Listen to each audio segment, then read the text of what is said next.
जय गुरु जी। शुक्राना गुरु जी, सारी संगत का शुक्राना। गुरु जी के दरबार में बुलाने का बहुत बहुत शुक्राना। और जब भी हम सत्संग में जाते हैं तो गुरु जी की इच्छा से ही जाते हैं। और कहाँ गुरु जी ने बुलाना है, ये हमारा आज का सत्संग है जो मैं शेयर करना चाहूँगी।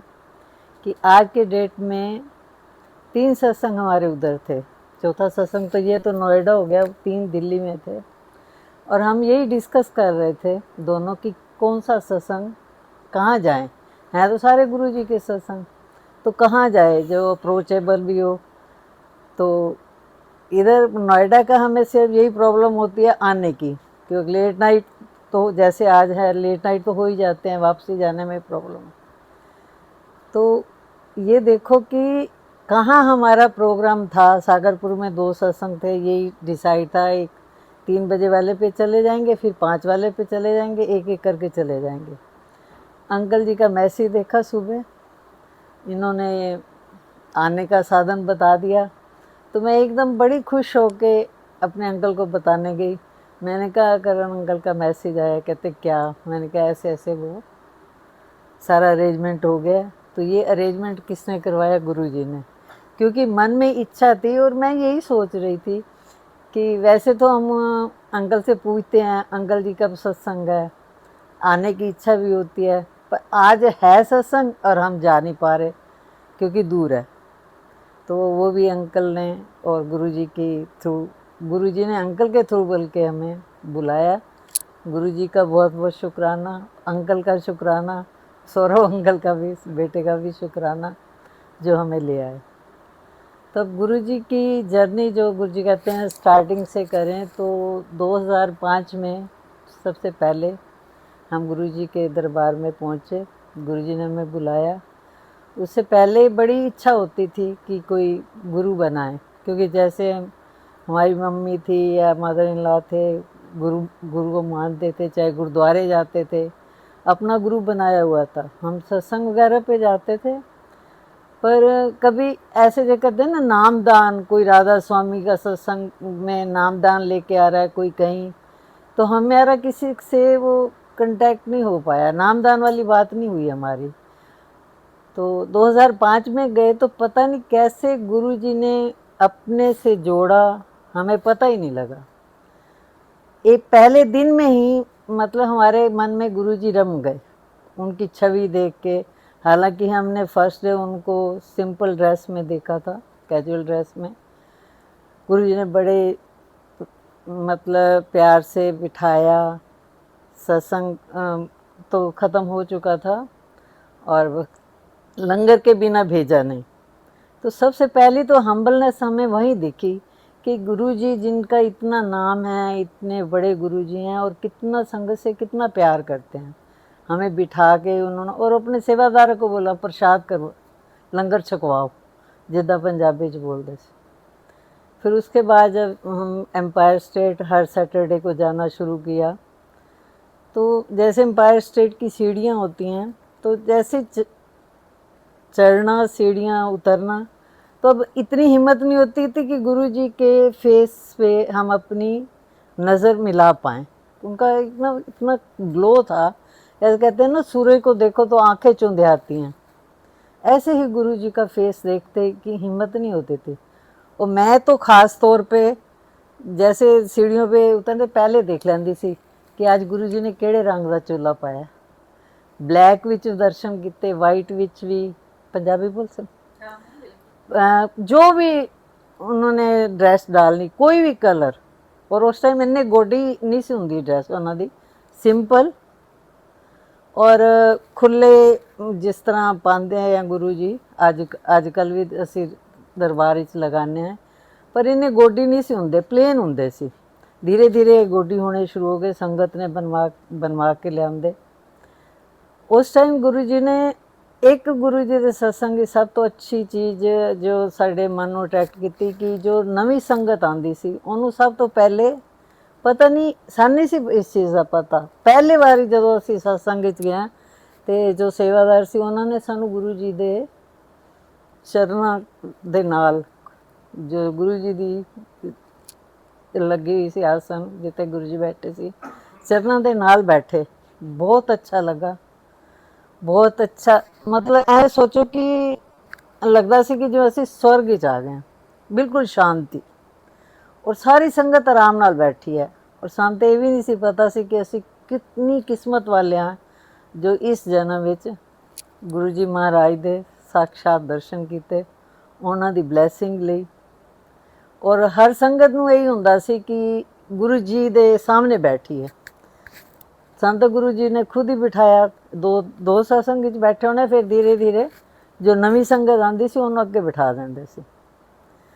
ਫਿਰ ਉਸ ਤੋਂ ਬਾਅਦ ਜਦੋਂ ਲੰਗਰ ਹੋ ਜਾਂਦਾ ਤੇ ਸਤਸੰਗ ਹੋ ਜਾਂਦਾ ਤੇ ਗੁਰੂ ਜੀ ਸਤਸੰਗ ਸ਼ੇਅਰਿੰਗ ਕਰਵਾਉਂਦੇ। ਉੱਥੇ ਥੋੜਾ ਪਤਾ ਨਹੀਂ, ਗੁਰੂ ਜੀ ਮਾफ़ ਕਰਨ, ਕਿ ਡਾਊਟ ਆਏ ਕਿ ਗੁਰੂ ਜੀ ਆਪ ਹੀ ਕਹਿੰਦੇ ਸਤਸੰਗ ਸ਼ੇਅਰ ਕਰੋ, ਉਹ ਦੱਸ, ਉਹ ਮੈਂ ਜਿਹੜੀ ਬਲੈਸਿੰਗ ਦਿੱਤੀ ਸੀ ਉਹ ਦੱਸ, ਉਹ ਦੱਸ। ਫਿਰ ਕਈ ਵਾਰੀ ਗੁਰੂ ਜੀ ਇਹ ਵੀ ਕਹਿੰਦੇ ਸੀ ਕਿ ਮੈਂ ਸ਼ਿਵ ਹਾਂ, ਪਰ ਉਸ ਪਤਾ ਨਹੀਂ ਕੀ ਦਿਮਾਗ 'ਤੇ ਪਰਦਾ ਪਾਇਆ ਹੋਇਆ ਸੀ ਕਿ ਅਸੀਂ ਉਸ ਚੀਜ਼ ਨੂੰ ਪਹਿਚਾਣ ਹੀ ਨਹੀਂ ਪਾਏ ਕਿ ਵਾਕਈ ਹੀ ਗੁਰੂ ਜੀ ਸ਼ਿਵ ਜੀ ਹੈਗੇ ਹੈ। ਔਰ ਇੱਕ ਮਨ ਨਹੀਂ ਚਾਹੁੰਦਾ ਸੀ ਕਿ ਗੁਰੂ ਜੀ ਆਪਣੀ ਵਡਿਆਈ ਆਪ ਕਿਉਂ ਕਰਵਾਉਂਦੇ ਆ। ਪਰ ਉਹ ਤਾਂ ਬਾਅਦ ਵਿੱਚ ਪਤਾ ਲੱਗਿਆ ਸਤਸੰਗ ਸੁਣਨ ਤੋਂ। ਗੁਰੂ ਜੀ ਦੇ ਜਦੋਂ ਅਸੀਂ ਪਲੇਟਫਾਰਮ 'ਤੇ ਸਤਸੰਗ ਸੁਣਦੇ ਜਾਂ ਕਿਸੇ ਸੰਗਤ ਦਾ ਸਤਸੰਗ ਸੁਣਦੇ ਤਾਂ ਗੁਰੂ ਜੀ ਸਾਨੂੰ ਬਲੈਸ ਕਰਦੇ ਸੀ। ਔਰ ਜੋ ਸੰਗਤ ਸ਼ੇਅਰ ਕਰ ਰਹੀ ਹੈ ਉਹਨੂੰ ਵੀ, ਔਰ ਸੁਣਨ ਵਾਲੇ, ਕਿਉਂਕਿ ਉਸ ਨਾਲ ਸਾਡਾ ਮਨ ਵਿੱਚ ਵਿਸ਼ਵਾਸ ਬੈਠਦਾ ਕਿ ਸਾਡੇ ਗੁਰੂ ਜੀ ਕੋਲੋਂ ਕਿੰਨੀ ਪਾਵਰ ਹੈ। ਔਰ ਗੁਰੂ ਜੀ ਤੇ ਸੰਗਤ ਨੂੰ ਕਹਿੰਦੇ ਸੀ, ਨਾਮ ਲੈ ਕੇ ਉਹਨੂੰ ਬੁਲਾ ਕੇ ਲਿਆਈ, ਉਹਨੂੰ ਬੁਲਾ ਕੇ ਲਿਆਈ, ਉਹਨੂੰ ਮੈਂ ਬਲੈਸ ਕਰਨਾ ਹੈ, ਉਹਨੂੰ ਮੈਂ ਬਲੈਸ ਕਰਨਾ ਹੈ। ਪਰ ਇਸ ਚੀਜ਼ ਦਾ ਤਾਂ ਨਹੀਂ ਸੀ ਪਤਾ ਨਾ ਕਿ ਗੁਰੂ ਜੀ ਕਿੰਨਾ ਟਾਈਮ ਹੋਰ ਨੇ ਸਾਡੇ ਨਾਲ। ਗੁਰੂ ਜੀ ਤਾਂ ਅੱਜ ਵੀ ਨੇ, ਪਰ ਫਿਜ਼ੀਕਲ ਫਾਰਮ ਵਿੱਚ ਕਿੰਨਾ ਟਾਈਮ ਹੋਰ ਨੇ। ਉਹਨਾਂ ਨੇ ਕਾਫੀ ਸੰਗਤ ਨੂੰ ਬਲੈਸ ਕੀਤਾ। ਧੀਰੇ ਧੀਰੇ ਸਾਡਾ ਹਰ ਸੈਟਰਡੇ ਜਾਣਾ ਸ਼ੁਰੂ ਹੋ ਗਿਆ। ਔਰ ਇੱਕ ਬੜਾ ਚਾਅ ਚੜ੍ਹਦਾ ਸੀ ਕਿ ਕਦੋਂ ਸੈਟਰਡੇ ਆਏਗਾ ਜਦੋਂ ਅਸੀਂ ਗੁਰੂ ਜੀ ਦੇ ਦਰਸ਼ਨ ਕਰੀਏ, ਕਿਉਂਕਿ ਜੌਬ ਦੇ ਹੋਣ ਦੇ ਬਾਵਜੂਦ ਬੱਚੇ ਛੋਟੇ ਸੀ ਔਰ ਪੇਰੈਂਟਸ ਦੇ ਨਾਲ ਅਸੀਂ ਰਹਿੰਦੇ ਸੀ। ਕਿਸ ਤਰ੍ਹਾਂ ਆਪਣਾ ਟਾਈਮ ਐਡਜਸਟ ਕਰਕੇ ਅਸੀਂ ਜਾਣਾ ਗੁਰੂ ਜੀ ਦੇ ਦਰਸ਼ਨ ਕਰਨ ਲਈ। ਉਸ ਤੋਂ ਬਾਅਦ ਜੁੜਦੇ ਫਿਰ ਐਮਪਾਇਰ ਸਟੇਟ ਤੋਂ ਬੜੇ ਮੰਦਰ ਆ ਗਏ। ਬੜੇ ਮੰਦਰ ਵਿੱਚ ਜਿੰਨੇ ਫੰਕਸ਼ਨ ਹੁੰਦੇ ਸੀ, ਉਸ ਫੰਕਸ਼ਨ ਹੀ ਤਾਂ ਕਈ ਵਾਰੀ ਇਹ ਸੋਚਦਾ ਸੀ ਕਿ ਬੰਦਾ ਤਾਂ ਕਹਿੰਦਾ ਕਿ ਮਰੇ ਬਾਅਦ ਸਵਰਗ ਮਿਲਦਾ, ਪਰ ਅਸੀਂ ਤਾਂ ਸ਼ਾਇਦ ਹੁਣੇ ਸਵਰਗ ਦੇਖ ਲਿਆ। ਪਤਾ ਨਹੀਂ ਅਗਲੇ ਜਨਮ ਕੀ ਹੋਣਾ ਹੈ, ਕਿਹੜੀ ਜੂਨ ਜਾਣਾ ਹੈ, ਕਿਹੜੀ ਜੂਨ ਨਹੀਂ ਜਾਣਾ, ਪਰ ਇਹ ਜਨਮ ਤਾਂ ਸਾਡਾ ਸਾਰਥਕ ਹੋ ਗਿਆ ਕਿ ਗੁਰੂ ਜੀ ਦੇ ਦਰਸ਼ਨ ਹੋ ਗਏ ਔਰ ਬਿਲਕੁਲ ਸਵਰਗ ਦਾ ਨਜ਼ਾਰਾ। ਹੁਣ ਤਾਂ ਅਸੀਂ ਇਤਨਾ ਮਤਲਬ ਇੰਨਾ ਫੈਸਟੀਵਲਸ ਵਾਲੇ ਦਿਨ, ਵੱਡੇ ਦਿਨਾਂ ਹੀ ਨਹੀਂ ਜਾ ਪਾਉਂਦੇ। ਉਸ ਟਾਈਮ ਹਰ ਫੰਕਸ਼ਨ ਅਟੈਂਡ ਕਰਦੇ ਸੀ ਔਰ ਉਸ ਫੰਕਸ਼ਨ ਵਿੱਚ ਖੂਬ ਇੰਜੋਏ ਕਰਦੇ ਸੀ। ਠੀਕ ਹੈ, ਅੰਕਲ ਜੀ ਨੇ ਕਿਹਾ ਕਿ ਅੱਜ ਡਾਂਸ ਵਗੈਰਾ ਨਹੀਂ ਹੁੰਦਾ, ਪਰ ਜਦੋਂ ਗੁਰੂ ਜੀ ਦਾ ਬਰਥਡੇ ਹੁੰਦਾ ਸੀ ਜਾਂ ਗੁਰਪੂਰਨਿਮਾ ਜਾਂ ਸ਼ਿਵਰਾਤਰੀ, ਵਿਸਾਖੀ, ਗੁਰੂ ਜੀ ਖੁਦ ਡਾਂਸ ਕਰਵਾਉਂਦੇ ਸੀ। ਔਰ ਅੱਜ ਵੀ ਬੇਟੀ ਨੇ ਕੈਨੇਡਾ ਤੋਂ ਪਿਕ ਭੇਜੀ ਹੈ ਕਿ ਜਿਹਦੇ ਲਾਸਟ ਜਿਹੜਾ ਫੰਕਸ਼ਨ ਅਸੀਂ ਗੁਰੂ ਜੀ ਨਾਲ ਫਿਜ਼ੀਕਲ ਫਾਰਮ ਵਿੱਚ ਅਟੈਂਡ ਕੀਤਾ ਸੀ ਉਹ ਸੀ 2007 ਦੀ ਵਿਸਾਖੀ। ਤਾਂ ਉਸਨੇ ਪਤਾ ਨਹੀਂ ਕਿੱਥੋਂ ਪਿਕ ਨਿਕਾਲੀ ਹੈ ਔਰ ਦੇਖਿਆ ਕਿ ਉਹ ਤਾਂ ਸਾਡਾ ਸਾਰਾ ਪਰਿਵਾਰ, ਮੇਰੀ ਭਤੀਜੀ, ਬੇਟੀ ਔਰ ਅਸੀਂ ਸਾਰੇ ਗੁਰੂ ਜੀ ਦੇ ਦਰਬਾਰ ਵਿੱਚ ਡਾਂਸ ਕਰ ਰਹੇ ਹਾਂ। ਔਰ ਗੁਰੂ ਜੀ ਵੀ ਖੁਸ਼ ਹੁੰਦੇ ਸੀ ਸੰਗਤ ਨੂੰ ਡਾਂਸ ਕਰਾ ਕੇ। ਉਹ ਡਾਂਸ ਕਰਾ ਕੇ ਸਾਡੇ ਕਾਫੀ ਕਸ਼ਟ ਕੱਟਦੇ ਸੀ। ਇੱਕ ਮਨ ਵਿੱਚ ਬਾਕੀ ਉਸ ਤੋਂ ਸੀ ਕਿ ਅਸੀਂ ਦੋਨੋਂ ਅੰਕਲ ਆਂਟੀ ਜਾਂਦੇ ਸੀ, ਬੇਟੀ ਵੀ ਜਾਂਦੀ ਸੀ, ਪਰ ਬੇਟਾ ਜਿਹੜਾ ਸੀ ਉਹ ਥੋੜ੍ਹਾ ਆਪਣੀ ਜੋਬ ਵਿੱਚ ਬਿਜ਼ੀ ਸੀ, ਇਤਨਾ ਸਤਸੰਗ ਵਗੈਰਾ ਸ਼ੇਅਰ ਨਹੀਂ ਸੀ ਕਰਦਾ। ਪਰ ਮਨ ਵਿੱਚ ਇੱਕ ਇੱਛਾ ਹੁੰਦੀ ਸੀ ਕਿ ਗੁਰੂ ਜੀ ਇਹਨਾਂ ਨੂੰ ਵੀ ਬੁਲਾਓ, ਬੱਚੇ ਨੂੰ ਬੁਲਾਓ, ਕਿਉਂਕਿ ਹਰ ਇੱਕ ਮਾਂ ਦੀ ਮਮਤਾ ਹੈ ਕਿ ਬਈ ਇਹ ਵੀ ਸਾਡੇ ਨਾਲ ਚੱਲੇ, ਸਤਸੰਗ ਅਟੈਂਡ ਕਰੇ। ਜਿਸ ਨੂੰ ਗੁਰੂ ਜੀ ਨੇ ਟਾਈਮ ਆਉਣ 'ਤੇ ਹੁਣ ਆਪਣੇ ਚਰਨਾਂ ਨਾਲ ਜੋੜਿਆ, ਉਸ ਦਾ ਵੀ ਗੁਰੂ ਜੀ ਦਾ ਬਹੁਤ ਬਹੁਤ ਸ਼ੁਕਰਾਨਾ। ਔਰ ਜਿਹੜੀ ਗੁਰੂ ਜੀ ਦੀ ਤੁਸੀਂ ਮਹਿਮਾ ਕਹੋ, ਉਸ ਤਾਂ ਸਾਰੀ ਜਿਹੜੀ ਹੈ ਕਮ ਹੀ ਹੈ। जो मैं सत्संग से वो करण अंकल नाल कह रही थी, जो मैं कहना चाह रही हाँ उस टाइम वो डिलीट हो जाता कि गुरु जी ने किवें ब्लैस किया संगत, बेटी नूं भी ब्लैस किया, बेटे नूं भी ब्लैस किया, बच्चों नूं भी ब्लैस किया। गुरु जी ने बड़ी अच्छी लाइफ दी, इस तो उत्ते होर कोई नहीं चाहिए। सब तो पहले जो असी 2005 च गए तो पहली बारी जो गुरु जी नाल साक्षात्कार दर्शन हुए ध्यान विच, गुरु जी तो हाले गद्दी से फिजिकल फॉर्म में आ गए सी। 2006 विच साडे अंकल जी की बाईपास सर्जरी हुई। ठीक है, उस समय सारा अरेंजमेंट हो गया, पैसे का भी अरेंजमेंट गुरु जी ने करवा दिता, ब्लड का भी करवा दिता। पर जिवें सारे मेरे सिस्टर ब्रदर बैठे सी, वो कहते हैं दीदी ध्यान, तुसी चिंता ना करो, सब ठीक हो जाएगा, ठीक हो जाएगा। पर मैं सारा जो ना सरेंडर गुरु जी ते कीता होया सी। मैं कि गुरु जी ने करना, जो कुछ करना गुरु जी ने करना। आप जस्ट इमेजिन फर्स्ट टाइम जो मैनू गुरु जी का साक्षात्कार होया कि मैं एक साइड ते बैठ के वेटिंग रूम के बाहर जिते, ताकि मैंने कोई डिस्टर्ब ना करे, अपनी सिस्टर ने भी कह दिता थोड़ी देर लिए तुसी मैंने छाड़ दो, मतलब मैनू कुछ ना कहो। बैठी गुरु जी का ध्यान लगाया तो गुरु जी ने मैनू की दिखाया कि डॉक्टर त्रेहन ने सर्जरी की सी अंकल दी। ओटी का सीन दिखाया पूरा, अंकल लेटे हुए ने, त्रेहन डॉक्टर सर्जरी कर रहे हैं और नाल गुरु जी खुद सर्जन की ड्रैस विच खड़े हैं और डॉक्टर त्रेहन नूं कह रहे ने इधर कर, एवें कर, एवें कर, एन कट, एन कट, एन कट, मतलब ये मैंने आवाज़ सुनाई दी। फिर मैं क्या गुरु जी बहुत बहुत शुकराना। मेरे मतलब एकदम बड़ा मन खुश होया कि हूँ गुरु जी जो ओटी च पहुँच गए हैं और खुद सर्जरी करवा रहे हैं, उस तो अच्छी सर्जरी तो हो ही नहीं सकती। और डॉक्टर त्रेहन ने भी मिलन तो बाद मैंने क्या कहते हैं, आपके हस्बैंड की सर्जरी बहुत अच्छी हो गई है और वो गुरु जी का आशीर्वाद है जो 20 साल तक वो खाली जो थोड़ी बहुत मेडिसिन है उसी गुजारा हो रहा है, ठीक ठाक तबीयत है। क्योंकि उस टाइम क्योंकि कि एक गुरु जी तो सीखा सी कि गुरु जी दे नूं सरंडर कर दो, जो होना है मैनू कोई चिंता नहीं है। कितने लाख रुपए लगे उस टाइम, मतलब कैश देना, डिपॉजिट कराना सी, बोतल 4 बोतल ब्लड किस तरह गुरु जी ने अरेंजमेंट करवा दी थी। वो कुछ तो ग्रुप दी होंगी, कुछ नॉर्मल वाले होंगे, सारा अरेंजमेंट करवा दिता, सर्जरी ठीक ठाक हो गई। फिर उस तो बाद फिर एक पिछे पैनक्रियाज की प्रॉब्लम हो गई अंकल नूं ही, विचों प्रोस्टेट की भी प्रॉब्लम हो गई बड़ी बारी इन्हां दी, मतलब अज चल रहे ने तो ये शायद गुरु जी के बलबूते ते चल रहे हैं। प्रोस्टेट की प्रॉब्लम हो गई, उत्थे भी डॉक्टर ने सानू कैंसर का डाउट पा दिता, पर गुरु जी ने फिर वो दवाइयां नाल ठीक किया। लास्ट फिर पैनक्रियाज की प्रॉब्लम हो गई। पैनक्रियाज की प्रॉब्लम तो कुछ डायग्नोज भी नहीं हो पा रही सी, की प्रॉब्लम है, वोमिटिंग आ रही है, पानी भी नहीं जा रहा, कुछ भी नहीं आ रहा, बहुत प्रॉब्लम है। टेस्ट किया, टेस्ट होए मनीपाली तो उन्होंने रात को मैं ही सीगी एज ए अटेंडेंट, तो मैंने कहते डॉक्टर ने मैंने अपने कमरे च बुलाया, कहते हैं आंटी आपको रिपोर्ट बतानी थी। मैं क्या हम रात को रूम में 12 बजे डॉक्टर ने बुलाया मैनू, कहते हैं आंटी हम मेरे रूम में आ जाओ, आपको रिपोर्ट बतानी है। मैंने कहा ठीक है। बेटा तो घर चला ही गया था रात को घर पे, मैं ही एज ए अटेंडेंट थी। तो जैसे मैं गई तो कहता है आंटी आपको रिपोर्ट बतानी है, आप ध्यान से सुनना, थोड़ा हिम्मत रखना। पानी का गिलास दिया और बिठा दिया मुझे, बैठ गई मैं सोफे पे उनके साथ। मुझे पता तो लग गया कि कुछ तो मेजर प्रॉब्लम है जो डॉक्टर ऐसे बोल रहे हैं, ठीक है। पर गुरुजी पे पूरा विश्वास है, गुरुजी ने पहले ठीक किया है, हार्ट सर्जरी करवा दी और प्रोस्टेट वाली इतनी प्रॉब्लम जिसमें 90% से ज़्यादा उन्होंने हमें यही बता दिया था कि सर्जरी होगी। कैंसर का वहाँ भी डाउट, वहाँ भी गुरुजी ने ठीक करा दिया मेडिसिन से। तो बैठ गई मैं, तो कहते हैं इनकी रिपोर्ट में ना जो पेनक्रियाज, बहुत बारीक नसें होती हैं, उनके अंदर क्लॉट है, तो उसकी हमें बायोप्सी करनी है। और ज़्यादा डाउट तो यही है कि ट्यूमर है इसमें। तो कहते हैं आपको पता है ट्यूमर क्या होता है? इतना तो पता ही है भाई, ट्यूमर कैंसर होता है, ठीक है पता। तो कल हमें बायोप्सी लेनी है।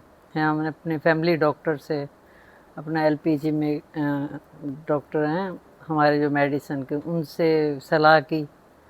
तो क्या करें, कहते हैं नहीं अभी तो अंकल बहुत कमज़ोर हैं, अभी आप बायोप्सी मत करवाओ, वो भी एक सर्जरी होती है ना, तो आप इतनी वीकनेस में ना सर्जरी मत करवाओ, आप ना छुट्टी लेके घर आ जाओ। अब डॉक्टर ने कहा जैसे तुम्हारी मर्जी, हमने बात करवा दी उनकी अपने डॉक्टर से, तो ठीक है हम बाद में करवा लेंगे सर्जरी। आए फिर मैक्स में हमारी बेटी डॉक्टर थी, उसने वहाँ पे दिखवाया डॉक्टर को, वहाँ पे भी सारे टेस्ट हुए और उन्होंने पता नहीं कैसी मेडिसिन दी, कैसे गुरुजी की ही दया है कि वो जो था बीच में क्लॉट, वो उन्होंने मेडिसिन से ही डिज़ोल्व कर दिया। तो वहाँ भी गुरुजी ने इतनी बड़ी सर्जरी से बचाया। और सबसे बड़ी हिम्मत तो ये देखो कि इतना कष्ट आते हुए भी, 3-4 बार सर्जरियाँ होते हुए गुरुजी ने इतनी हिम्मत दी कि हमने उसको फेस किया। ये तो गुरुजी की, इनके साथ तो ब्लेसिंग हमेशा चलती रहती हैं। और फिर मैं अपना सत्संग शेयर करूं तो कि मैं जॉब में तो ज़्यादा सत्संग अटेंड कर नहीं पाती थी। 3 बजे मॉडल टाउन से घर आना, 3 बजे आना, फिर उसके बाद सत्संग का टाइम भी निकल जाता, रात को भी नहीं जा पाती थी क्योंकि घर में बच्चों को भी देखना, पेरेंट्स को भी देखना, खाना बनाना। तो मन में इच्छा होती थी कोई नहीं, थोड़ा टाइम है, जॉब हो जाएगी पूरी, उसके बाद तो गुरुजी के सत्संग खूब अटेंड करेंगे, क्योंकि मन की जो इच्छा थी। तो एक दिन अपना घर का सारा काम करके मैं 4 बजे के करीब जैसे रेस्ट करने के लिए लेटी। मुझे ऐसा कोई प्रॉब्लम नहीं थी उस दिन, मैं कपड़े वगैरह धोए तो कुछ प्रॉब्लम तो थी नहीं, कोई इतनी टायर्ड भी नहीं थी। जैसे मैं बेड पे लेटती हूँ, थोड़ी देर के बाद मुझे लगता है कि मेरे बॉडी का एक पार्ट जो है उसमें ना पेन हो रही है, खिंचाव हो रही है, हाथ होए पैर होए, फिर ये कुल्ला हिप्स में। जब हिप्स पे आ गई दर्द तो फिर तो मैं बहुत डर गई, मैंने कहा ये तो बहुत कुछ ज़्यादा ही प्रॉब्लम हो रही है। और पेन्स ना इतनी, थोड़ी देर रुकती और फिर एकदम पेन उठती, फिर थोड़ी देर रुकती, जस्ट लाइक जैसे लेबर पेन्स होती हैं, थोड़ी थोड़ी देर के बाद पेन उठे। मैं तो बहुत डर गई, ये तो है भी एक पार्ट पे, ये कैसे हो सकता है, इतनी पेन ज़्यादा क्यों हो रही है, ऐसी पेन कभी पहले हुई नहीं थी। तो बाय चांस अंकल मेरे आधा घंटा पहले ही घर से गए थे शाम को, और मायापुर ही पहुँचे होंगे। मैंने फ़ोन किया, मैंने कहा ऐसे ऐसे प्रॉब्लम हो गई है, तो वे भी हैरान, भई अभी तो ठीक ठाक थी, क्या हो गया एकदम। चलो वापस आ गया मायापुरी से। और ये जो आधा घंटा तो आने में लगा, 10-15 मिनट बाद तो फ़ोन बाद में किया होगा मैंने, पहले कुछ देखती रही, गुरु जी को प्रार्थना की, मंत्र जाप किया। और मैं कहा गुरु जी और तो मैं कुछ आपसे मांगती ही नहीं, एक सत्संग ही तो मांगा था। और उसकी एक ही इच्छा थी ना भाई, दुनिया तो पता नहीं क्या क्या मांगती होगी मन में, हर जिसको जिस चीज़ की ज़रूरत है, मुझे तो भगवान ने सब कुछ पहले ही दे रखा है। वो एक सत्संग की बहुत ख्वाहिश होती थी जो मैं नहीं अटेंड कर पाती थी। मैं क्या गुरु जी मेरे को तो आपने बिठा दिया, अब मेरे को अपना वो दिख रहा था कि अब मैं नहीं उठ पाऊँगी, ये तो गया मेरा बॉडी पार्ट गया, अब मैं तो बेड रिडन हो जाऊँगी, जो कौन करेगा मेरी सेवा।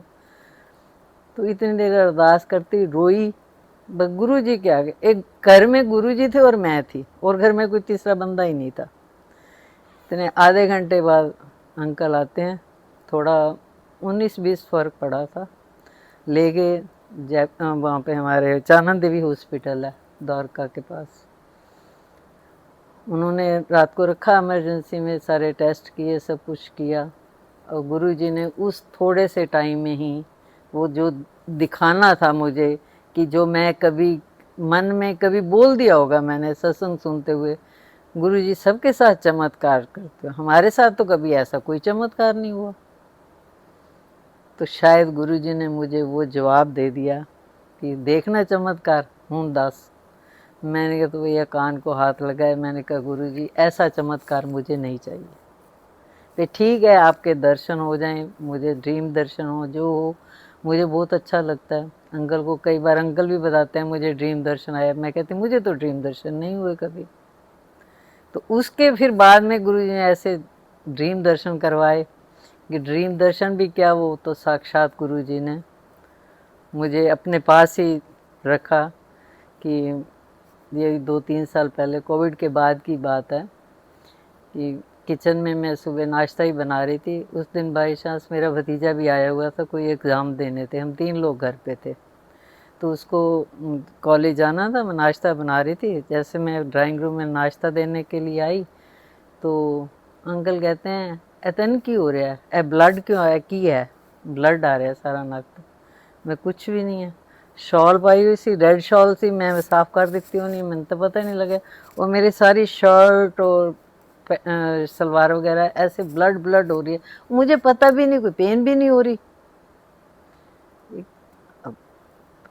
और हुआ भी वो फर्स्ट टाइम है, और हूँ भी ऐसे हो ना जैसे किचन से बाहर जहाँ जहाँ जा रही हूँ ना, तो बाद में नज़र पड़ा कि वाइट फर्श है, तो दिख रहा है कि ये तो सारा ब्लड हुआ पड़ा। और हमें पता ही नहीं किचन में इतना ब्लड हो गया, मेरा नज़र ही नहीं गई फर्श पे। चलो भतीजा और ये दोनों मुझे हॉस्पिटल ले गए, उन्होंने जाते ही एडमिट कर लिया। बीपी एकदम शूट अप होता जा रहा था। मैं अपने भतीजे से पूछ रही हूँ, मेरी तुषार कितना है बीपी, कहता थी वो आप ना चुप करके लेटे रहो, पता लगेगा तो और बीपी शूट अप हो जाएगा। एडमिट कर लिया, आईसीयू में किया, फिर पता क्या सर्जरी, अंदर से सर्जरी की, क्या किया। तो बाद में यही बताया कि ब्रेन की जो है कोई नस जो है वो अंदर से हाई बीपी के कारण शायद वो उसमें से ब्लीडिंग हुई है। और वो ये भी गुरुजी बचाने वाले हैं कि वो जो ब्लीडिंग है बाय चांस अगर वो नाक के थ्रू बाहर नहीं आती तो वो मेरे लिए बहुत ख़तरनाक थी। 3-4 दिन यहाँ रख के फिर छुट्टी हो गई, घर आ गए। 2-3 दिन घर पे रहे। फिर बेटा तो यहाँ आ ही गया था उसी समय जिस दिन आईसीयू में थी। तो फिर उसने कहा आपको ना मैं मोहाली ले जाता हूँ, अब कौन करेगा पीछे, खाना कौन बनाएगा, पापा का कौन करेगा। तो मोहाली ले गया, वहाँ 2-3 दिन मेडिसिन लेती रही, एंटीबायोटिक तो दी ही थी। तो लूज मोशन हो गए, पेट में दर्द, वॉमिटिंग। 1-2 दिन तो सोचा शायद एंटीबायोटिक स्ट्रॉन्ग होती है ना, तो उसकी वजह से ये प्रॉब्लम हो रही है। पर वो प्रॉब्लम बढ़ती जा रही। जब देखा कि अब तो शरीर में जान नहीं है तो सोचा कि हॉस्पिटल जाना पड़ेगा। हाँ, बीच में उसी दिन रात को भी हम पहले हॉस्पिटल गए ये दिखाने के लिए वॉमिटिंग। उन्होंने रात को रखा और 2 बजे के करीब मुझे घर भेज दिया, ट्रीटमेंट किया, सारे टेस्ट किए और इंजेक्शन वगैरह दिया, ठीक हो गई। फिर सुबह फिर वही प्रॉब्लम। घर आने के बाद ये कहते हैं ये आराम नहीं आ रहा, कुछ है प्रॉब्लम। तो गैस्ट्रो वाले को, प्राइवेट वाले को वहाँ दिखाते हैं। फोर्टिस में नहीं गए, वैसे किसी के अपनी क्लिनिक है वहाँ गए दिखाने। डॉक्टर देख रहे थे, जैसे मैं बैठी थी लाइन में तो मैं देख रही थी कि मेरे तबीयत ना कुछ, मैं अनईजी फील कर रही थी। मेरे हाथ पैर जैसे ना, ऐसा कभी हुआ नहीं, ऐसा कभी प्रॉब्लम कि हाथ पैर कांप रहे हैं, मैं बोल नहीं पा रही। और इवन बाहर रूम से अंदर डॉक्टर के रूम तक जाने में भी मुझे सपोर्ट की ज़रूरत थी। तो मैं अपने बेटे को कह रही हूँ आशु मेरे से बोला नहीं जा रहा, उसको धीरे से बोला क्योंकि और भी पेशेंट बैठे थे रूम में। तो तू बता देना, सारी इतनी लंबी हिस्ट्री है, कैसे नाक से ब्लीडिंग हुई, क्या हुआ, सारा बताना पड़ेगा, पिछली हिस्ट्री तो बतानी पड़ेगी। तो कहता है ठीक है। उसने बताने लगा डॉक्टर को। तो डॉक्टर कहता है आप पेशेंट हो। डॉक्टर थोड़े स्ट्रिक्ट थे, कहते हैं मैं पेशेंट बताए। अब पेशेंट में मैं ही थी, तो फिर मैंने जैसे वैसे कहना बताना शुरू किया। तो कहते लेट लेट जाओ, लेटा दिया। चेकअप कर रहे थे, बात साथ साथ पूछ भी रहे थे दिन में कितनी बार मोशन होते हैं, कितनी बार वॉमिटिंग होती है, क्या खाया, पिछली हिस्ट्री भी बतानी पड़ी मुझे, कौन कौन सी मेडिसिन लेती हूँ नीरो की, क्या क्या उसका ट्रीटमेंट चल रहा है, मेरा कब से चल रहा है, सारी बात उनको बतानी थी। तो बताते बताते मुझे नहीं पता लगा कि कब मुझे वो फिट पड़ गया, और कैसा फिट पड़ा वो बेटा था साथ और हस्बैंड थे, उन्हीं को पता है। मुझे तब होश आया जब मुझे हॉस्पिटल से, उनकी क्लिनिक से बाहर वो व्हील चेयर पे लेके आए और मुझे गाड़ी में बिठाया गया। कुछ शौक तो हुई मैं कि मुझे व्हील चेयर से क्यों लाया जा रहा है। मैं तो गाड़ी से निकल के खुद ही अंदर गई थी, पर मुझे नहीं पता लगा मैं रास्ते में कैसे पहुंची, घर पहुंच गई। डॉक्टर ने इनको बताया, कहा होगा कि आप ना न्यूरो के पेशेंट को दिखाओ, ये कोई गैस्ट्रो का प्रॉब्लम नहीं है। तो फिर रात को फोर्टिस में ले गए, वो शाम का ही टाइम था। इतनी देर में फिर एंटर करते ही मेरे को ज़बरदस्त पेन शुरू हो गई। इतनी पेन शुरू हुई कि 3-4 दिन से तो वैसे भी कुछ खाया नहीं जा रहा था, और उधर पेन, दवाइयों पे दवाइयाँ, खाऊं कैसे खाली पेट। डॉक्टर को बुलाएगा, जैसे इमरजेंसी में सब ने अच्छी तरह उन्होंने अटेंड किया, सारी हिस्ट्री पूछी उसने भी। तो पहले तो मैंने उसको कहा मुझे बहुत सिर दर्द हो रही है, बीपी वगैरह भी चेक किया। तो एक ना उस दिन की जो गुरुजी ने मुझे बीच में एहसास करवाया कि आईसीयू में मेरे बेड के साथ एक अंकल लेटे हुए हैं। तो वो अंकल ना अपने गुरुजी की तरह, पर वो इतने ऊंचे लंबे नहीं थे, वो ड्यू टू सम कैंसर या कुछ ऐसा होगा तो उनके बाल वगैरह नहीं थे, और वो भी चेकअप कराने आए हुए थे। तो मेरे को भूख लगी, मैंने अंकल को कहा कि मुझे ना कुछ खाना है, खाली पेट है, 4 दिन से तो कुछ पच नहीं रहा था। तो कहते क्या लाएं, इतने डॉक्टर आ गए, कहते कुछ खाओगे। तो मैंने कहा हाँ खिला दो। वो खिचड़ी दही वो ले आई, तो खिचड़ी मैंने खा ली, दही नहीं खाई। तो मैं अंकल को कह रही हूँ कि ना आइसक्रीम का कप ले आओ, मुझे कुछ ठंडा मीठा खाने का मन कर रहा है, जैसे टेस्ट अच्छा हो जाए। अंकल वैसे थोड़े बहुत जल्दी नर्वस हो जाते हैं, ये बेचारे बाहर गए भी होंगे कुछ परेशानी में, भाई ये ऑल ऑफ सडन क्या हो गया, इतनी बात बढ़ गई है, मणिपाल से तो छुट्टी हो गई थी, ठीक हो गई थी, और फिर दोबारा से मुसीबत सिर पे पड़ गई। कुछ डायग्नोज भी नहीं हो पा रहा, वो उधर भेज रहा है डॉक्टर, वो उधर भेज रहा है। ये गए आइसक्रीम लेने, इनको मिली नहीं, और मैं इनको पता नहीं क्या मन में आ रहा है, मैंने कहा इन अंकल जी के लिए भी ले आना। अब ये देखो, मैं जानती नहीं, मैं दिल्ली से गई हुई हूँ, वो शायद वहीं मोहाली के पेशेंट थे, इनको आइसक्रीम मिली नहीं, इनके आते तक तो शायद मेरे को वो आईसीयू में ले गए। वो अंकल को भी कुछ ज़्यादा प्रॉब्लम थी, उनको भी अंदर टेस्ट वेस्ट होने होंगे कुछ कैंसर के, वो लेके गए। उसके बाद मुझे अंकल नहीं मिले, फिर मेरे को ले गए, सारे टेस्ट वेस्ट करवाए, और फिट्स पड़ते गए, बेहोश थी, मेरे को अंदर ले गए। जब मेरे को 3-4 दिन के बाद ही होश जो मैं अपनी दुनिया में आई, 4 दिन तो लग ही गए होंगे। तो मैंने क्या देखा कि मेरे हाथ पैर बंधे हुए हैं, डिप तो लगी हुई थी, यहाँ मेरी गर्दन पे डिप, या नाक में भी उन्होंने, क्योंकि पहले थोड़े दिन पहले सर्जरी हुई थी, नाक में भी कुछ उन्होंने लगा रखे थे पाइप वगैरह, कुछ मेडिसिन डाली होगी, बाजू पे, पैरों पे, मतलब सारी बॉडी जैसे ना काली नीली हुई पड़ी थी, सारे डिप डिप लगी हुई। वो तो चलो माना कि प्रॉब्लम हो गई, मल्टीपल प्रॉब्लम्स हो गई थी। तो अब जब मेरे को देखा मेरा बेड कैसे बना रखा है, जैसे कि मुझे पिंजरे में कैद कर रखा है, बेड साइडें ऊंचे कर रखी हैं, और मेरे हाथ पैर रस्सियों से बांध रहे हैं। जब मेरे को होश आया होगा तो मैंने उठने की इच्छा की होगी, या वॉशरूम को मेरा प्रेशर फील हुआ होगा। तो जब मैंने हाथ पैर मारे तो मैंने देखा ना मेरे तो ना पैर भी बंधे हैं और हाथ भी बंधे हुए हैं। तो जो अटेंड कर रही थी वहाँ पे आईसीयू में नर्स, तो मैंने उनसे पूछा, मैंने कहा ये मेरे हाथ पैर क्यों बांधे हैं। पहले तो वो देख रही कि भाई ये बोलने लगी है, मतलब उसको पता लग जाता भाई इतने दिन से तो ये बात नहीं कर पा रही है हमारे से। कहती आपको नहीं पता आंटी। मैंने कहा नहीं, क्या हो गया। कहती है आप ना बार बार बेड से उठ के भाग रहे थे। मैंने कहा मैं भाग रही थी? मेरे को जितना याद आया कि मैं तो उस समय मैंने खिचड़ी खाई है अच्छी वाली, और मेरे अंकल आइसक्रीम लेने गए हैं, और उसके मुझे पास मुझे याद ही नहीं था कब मुझे वो अंदर ले गए, टेस्ट टेस्ट कर रहे हैं। तो वो कहती है कि आप ना बार बार उठ के भाग रहे थे, और आप बोल रहे थे कि मुझे बेड से उतरना है, मुझे नीचे उतारो, मेरे गुरुजी आए हैं, मुझे गुरुजी को मत्था टेकना है।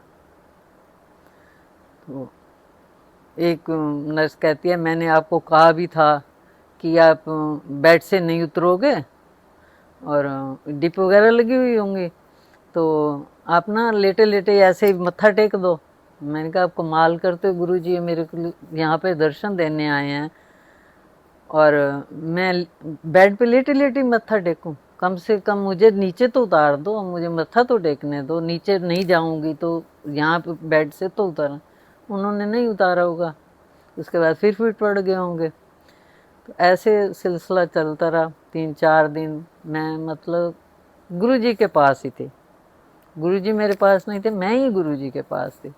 मुझे वही जैसे मन में इच्छा होती थी ना, कहते हैं कि जब बंदा ड्रीम में भी वही देखता है जो उसके मन की इच्छा होती है। जैसे मैं अगर सोचूं मुझे गुरुजी के दर्शन नहीं होते तो गुरुजी ड्रीम में दर्शन देते हैं। तो मेरे मन में जो एक सत्संग की ख्वाहिश थी वो शायद चल रही थी, तो मुझे वहाँ पे गुरुजी के यहाँ वो गुरुजी का मंदिर दिख रहे हैं, सत्संग दिख रहे हैं, और वो जो नर्सिस हैं वो मुझे आंटियाँ दिख रही हैं जो सेवादार होती हैं।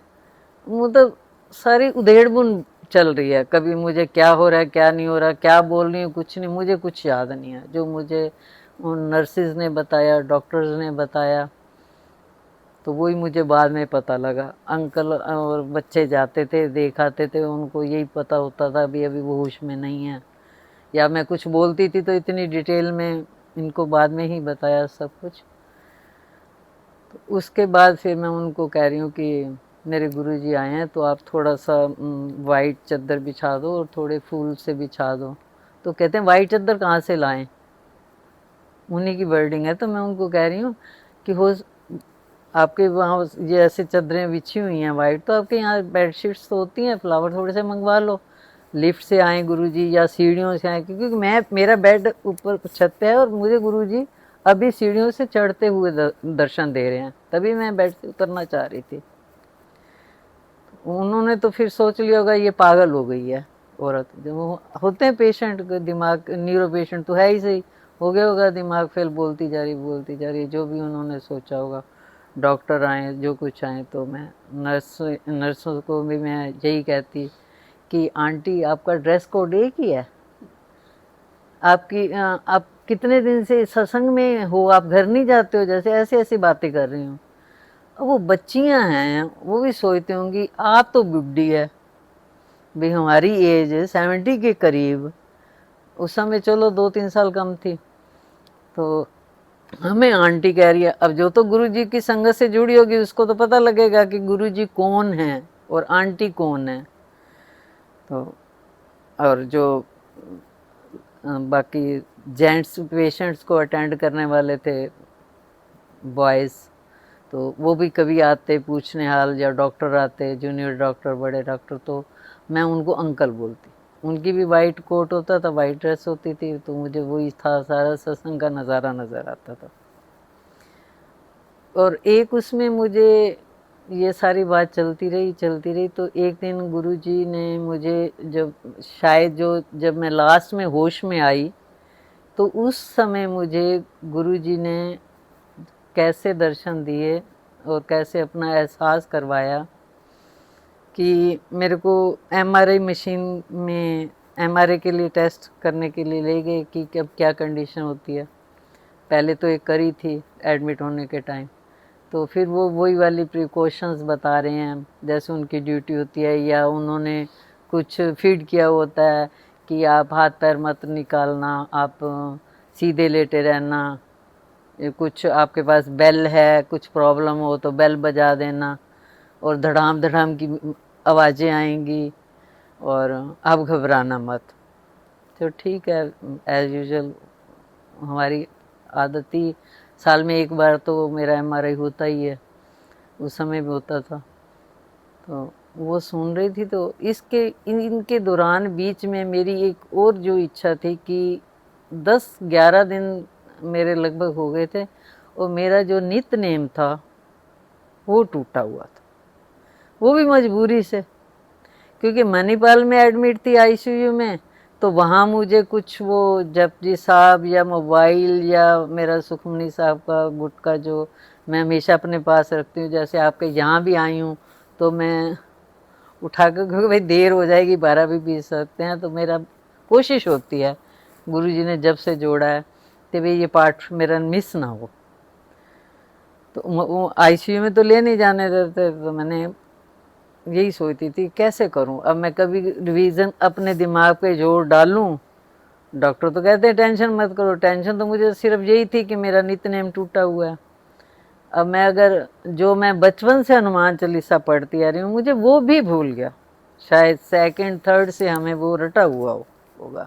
हमारे घर में शाम को मतलब जैसे पुराने टाइम में होते थे ना कि बच्चों को इकट्ठा करना है, आरती करनी है, हनुमान चालीसा आरती, और उसके बाद तुम्हें भोजन मिलेगा, डिनर मिलेगा। तो तब से याद था। दुर्गा चालीसा भी, दुर्गा माता का हम शुरू से ही करते हैं, सारे व्रत करने, नराते रखने, गुरु जी से जुड़ने से पहले से ही ये सारा चला था। पर एक चीज़ है कि जैसे बाकी संगत कहती है ना कि हमने मंदिर से बाकी सारे स्वरूप हटा दिए, हम किसी को नहीं मानते, पर मैं तो फिर गुरुजी से माफ़ी मांगती हूँ, क्योंकि गुरुजी ने मुझे किसी संगत से यही सुनाया कि आप किसी को भी मानो, गुरुजी को इसमें कोई इतराज़ नहीं, बस आप सिमरन कर। तो मैंने वो नहीं छोड़ा, या गुरुजी ने नहीं छुड़वाया, और उल्टा हाँ चीज़ और ऐड कर लो। पहले मैं बचपन में जपजी साहब का नहीं करती थी पाठ, सुखमनी साहब का नहीं करती थी, ऐड हो गया क्योंकि अब हम फ्री भी हो गए हैं, तो टाइम भी होता हमारे पास। पहले तो सर्विस पे जाना है तो भाई जल्दी जल्दी आरती की, जितना मुँह ज़बानी, आधा रास्ते में पढ़ लिया, आधा कैसे। अब हमारे पास टाइम होता है फ्री, तो गुरुजी ने जैसे कृपा की, वो नेम टूट गया था, उसकी मुझे मन में बड़ी खनक थी कि भैया ये मेरा पाठ टूट गया। तो जब एमआरआई मशीन में मुझे लिटाया गया, बात कहीं से कहीं निकल गई, तो अब जो मेरे मन में जो टेंशन चल रही थी ना, तो वो धड़ाम धड़ाम की आवाज़ें नहीं सुनाई दी। मुझे सुनाई क्या दिया, गुरुजी ने मैं वहाँ पे सुखमनी साहब की चौपाइयाँ सुनाई। जितनी देर मेरे एमआरआई है, जैसे मैं गुरुद्वारे में बैठी हूँ और सुखमनी साहब का पाठ हो रहा है, मैं पता नहीं मैंने आधा पाठ किया होगा, इतनी ज़्यादा देर तो लगती नहीं, आधा 1 घंटा लगे, जितनी देर हुई है मेरे को गुरुजी ने वहाँ पे पाठ सुना दिया कि भाई शायद तेरे को मोबाइल अगर नहीं लाने दिया तो मेरे को गुरुजी ने वहाँ पे वो वाणी सुना दी। तो गुरुजी का बहुत बहुत शुक्राना, जितना मेरा वहाँ पे उन्होंने पाठ करवाया, मुझे बहुत अच्छा लगा, बहुत शुक्राना गुरुजी का। फिर एक दिन मेरे को जितना एहसास हुआ कि मैं बेड पे वहीं आईसीयू में ही हूँ, बेड पे लेटी हुई हूँ, और ना बहुत एक कॉर्नर से ना बहुत तेज़ लाइट, जैसे स्टूडियो में कैमरे की या फ्लैश जब पहले डालते थे ना, ऐसे फ्लैश बहुत तेज़ किरणें आ रही हैं, और उनके पीछे कोई है, चेहरा नहीं नज़र आए, लाइट नज़र आई हैं, और वो कोई लाइट डाल रहा है, चेहरा नज़र नहीं आता। जैसे हम सूरज को देखते हैं तो हमें वो दिखता नहीं है, वो लाइट की वो किरणें दिखती हैं। वो किरणें मुझे मेरे ऊपर पड़ी, या गुरुजी ने अपनी दृष्टि डाली, अपनी मेहर की किरणें डाली, तो मेरा शरीर ना एकदम जैसे ना कांपा है, जितना उस समय का मुझे एहसास है। वो मुझे नर्सिस ने नहीं बताया, वो मुझे एहसास, क्योंकि उस समय मुझे होश आ रहा था, गुरुजी मुझे जगा रहे थे, वापस भेज रहे थे। तो इतनी मेरी बॉडी कांपी है, इतनी कांपी है कि मैं अपने आप को कंट्रोल नहीं कर पाई। और इतनी वो कहते हैं ना, गुरुजी के दर्शन करने कोई आसान नहीं है, और गुरुजी का एहसास करना भी इतना मुश्किल है कि मेरा सारा बेड गिला हो गया। और मैं उस नर्स को कह रही हूँ, कहती है मैं कह रही हूँ आंटी सॉरी, ये तो सारा गीला हो गया, जैसे जितना मेरे से बोला गया। तो कहती आंटी कोई बात नहीं। होश आने लग गया। दो दिन फिर भी उन्होंने रखा थोड़ा टेस्ट करने के लिए। तो धीरे धीरे बाद में उन्होंने मुझे नर्सेज ने बताया कि आंटी सारी फिर वो बात करती थी, वगैरह कंघी वगैरह करने आती थी ना, बातें करती थी। कहती आंटी आप को क्या हो गया था, आप इतने बड़े हो, आप हमें आंटी आंटी कह, हम तो आंटी कहते हैं, आप क्यों कह रहे हो। तो ऐसे ऐसे उन्होंने मुझे सारी बातें बताई कि आपने डॉक्टर को भी अंकल कहते थे। हो गई छुट्टी, 2 दिन प्राइवेट रूम में रखा, ठीक ठाक गुरुजी ने सारे कष्ट काट दिए, घर आ गई। 3-4 दिन बाद डॉक्टर ने कहा कि मेरे रूम में दिखा जाना, अभी दिल्ली वापस नहीं जाना। दिल्ली तो आना ही नहीं था, महीना 1.5 महीना बेटे ने अपने पास रखा कि यहीं पे ही सेवा होगी, और डॉक्टर को बाय चांस दोबारा फिट पड़ जाए तो दिखाना पड़ेगा। 3-4 दिन बाद जब हम दिखाने जाते हैं तो डॉक्टर, उस समय तो मैं होश में थी, घर पे आ गई थी, ठीक है, वीकनेस काफ़ी थी, चल नहीं पाती थी। तो डॉक्टर कहते हैं बेटे को ललित बधाई हो। ललित बेटे का नाम है, घर आशु बुलाते। कहते हैं ललित बधाई हो आपको। मैं इधर उधर देख रही हूँ, भाई डॉक्टर बधाई दे रहा है, हम 2 जने ही तो हैं, क्या बात है। कहते हैं आज आपकी मम्मी ने, यानी मेरी आंटी ने मुझे गुड आफ्टरनून का है और डॉक्टर साहब कह के बुलाया। तो मुझे पता लगा, और आशु को भी नहीं पता था कि मम्मी से क्या प्रॉब्लम हो, मतलब ऐसी कोई प्रॉब्लम थी। मुझे तो नर्सिस ने बता ही दिया था कि आप हमें आंटी बुलाते थे। तो कहते हैं मैं इतने दिन रहा हूँ ना, चाहे दिन में 3 विजिट होती थी, 2 विजिट होती थी, तो मुझे आपकी मम्मी हमेशा अंकल कहती। तो वो सारा ये है गुरुजी की करिश्मा है। गुरुजी ने उस टाइम मुझे अपने सत्संग में ही रखा। वहाँ पे मैंने गुरुजी के यहाँ, अपने गुरुजी के दरबार में, वहाँ जब मेरे को अंदर गुरुजी ने अपने पास रखा, तो गुरुजी का बहुत अच्छा फंक्शन बन रहा है। जैसे हम फंक्शन में हमारे यहाँ गुरुजी के यहाँ आते थे ना, वो प्रोग्राम होते थे, सारे वो दिख रहे हैं जो कि मैंने देखे हुए थे, वही मुझे दोबारा दिख रहे थे। और उसमें मुझे अपने घर के बच्चे दिखे हैं, बेटी दिखी है, बेटियां दिखी हैं, दोनों पोती दिखी हैं, और वो ना वाइट ड्रेस में फेरीज बनी हुई हैं और इतनी प्यारी लग रही हैं। मेरी छोटी जिसको मैं बहुत प्यार करती हूँ, वो गुरुजी के आगे आगे चल रही है। छोटे छोटे बच्चों सारे जो परियां बनी हुई हैं, गुरुजी वाइट ड्रेस में है, मेरा बेटा भी है, मेरा दामाद, जबकि अब दामाद और बेटे कनाडा में बैठे हैं, वो भी मुझे वहाँ दिख रहे हैं। और दूसरे दिन मैं हस्बैंड से पूछ भी रही हूँ, गौरव और श्रुति नहीं आए। कहते पागल है, वो कनाडा से कहाँ से आए। मैंने कल तो आए थे वो गुरुजी के। कहते नहीं वो नहीं आए, उनसे बात भी नहीं हो पाती थी, मोबाइल नहीं होता था। तो गुरुजी ने उस टाइम के दौरान मुझे सारी फैमिली से मिला दिया जिनको मैं मिस करती थी, सारी संगत को भी मिला दिया, दर्शन भी करवा दिए। सबसे बड़ी बात तो गुरुजी ने मुझे फूलों की तरह 4-5 दिन अपने पास रखा। मुझे कोई पेन का एहसास तो होना ही नहीं था ना, क्योंकि उस समय तो मैं वैसे ही होश में नहीं थी। मेरी सिर दर्द कहाँ है, क्या है, कुछ नहीं है।